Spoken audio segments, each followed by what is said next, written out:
Red Cactus salsa is one of our favorites, but how do you make it better? You grind it up. Put it on everything. Two bald guys eat stuff and talk about it. Coming to county markets right now is Red Cactus salsa. I have the medium variety. And this is the mild. So this is the Red Cactus salsa that's ground up. Of course, it's a seasoning. It has the pepper flakes in it and everything. Has a little sweet taste to it. If you dab just a little bit on your finger, put it in your mouth, tastes like Red Cactus salsa. But we wanted to experiment with this. Of course, this is a seasoning, so you can use it on a lot of different things. But what should you use it on? We went crazy. So today we have it on steak, chicken, pork chops, shrimp, mac and cheese, and french fries coming up. I'm excited. We'll go on with steak first. Now all of these have been marinating in the Red Cactus seasoning all night. And just off the grill. I like the sweetness right off the bat. So it also adds a little bit of saltiness to it too. It's all around, it's really, really good. I noticed there's tomato, garlic, vinegar, everything that would be in a salsa is in that. I would have never thought. So the great thing about with the steak, we're having it on bottom round steak. It's it doesn't overwhelm the steak. Of course, it just complements it, adds a hint of flavor on it. A lot of times when you buy an all-purpose seasoning, it's extremely heavy on salt. But I really like the sweetness of this. It's nice, even balanced. Next up, pork. It doesn't bring out the sweetness as much in the pork. Right. The steak gets a little bit heavier. The pork, I'm getting a little bit more tomato Yeah. than what I got on the steak. It's funny how it differs a little bit. I'm going to shake some more on here. I'm going to try using the medium for the first time. Everybody has their own spice level of what they like. I like it super spicy. Yeah. So I think the medium is more in my range. What I tend to do when I grill, I like to season it beforehand, and then right when I'm ready to take it off the grill, I'll shake another round on it. It looks nice, and the seasoning tends to stick, and that really helped. Yeah, the medium definitely has a little bit more pop than the mild. So if you like a little bit more heat on your meat, you might like the Red Cactus. All right, Next chicken. up, I'll get some chicken. That's my favorite so far. It does have more salt content to the chicken. This, you don't get the sweetness of the tomato. You're right, you get more of the salt. A little bit of the vinegar. But it goes really well with that char on there. Yeah, it's really layered though, because when you first put it in your mouth, of course, you get the salt, and you get through it, and then after you swallow, then you get some more of that, you know, traditional Red Cactus taste. It's not a bland bird right there.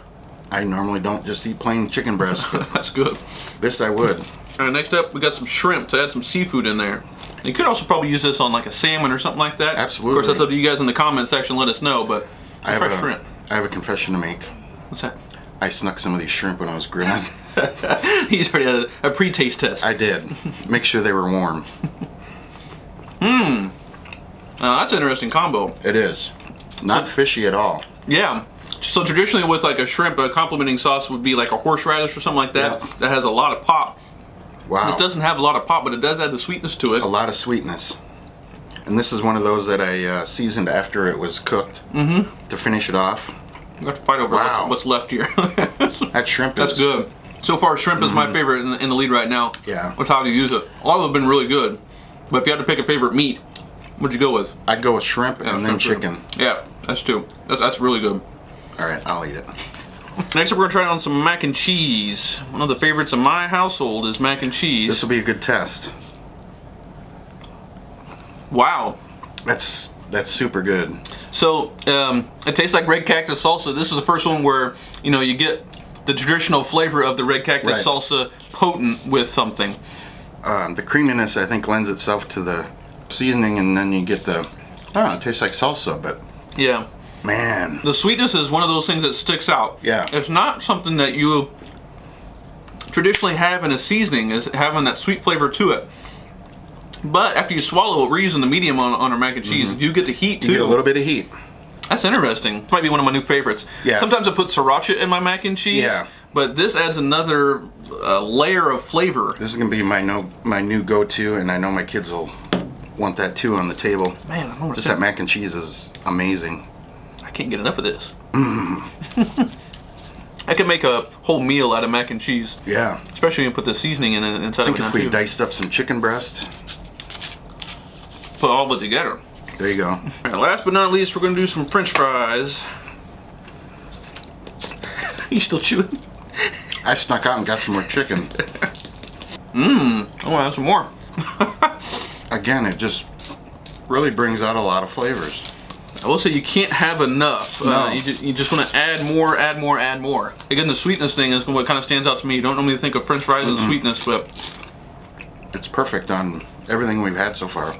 Plus, like you said, at the end you do get a little bit of the heat on the medium. with the medium. Just enough to counterbalance the sweetness. All right, so as Dave and I have shown today, really your imagination is the limit of what you want to use this on. We've done everything from pork to steak to chicken, shrimp, French fries, and mac and cheese, but there's plenty else out there to put this thing on. Absolutely. I'd put it on some grilled veggies. It would be really good. You could add it to soup. Spaghetti and meatballs would be good. Yeah, yeah. So we've done a lot of dry stuff today, but think of other things that you can put, like you said, soups or other kind of concoctions that you can put this on, because it blends well to all kinds of cooking methods. If you keep it on your table, you'll never know what you're going to find next. Two bald guys eat stuff and talk about it.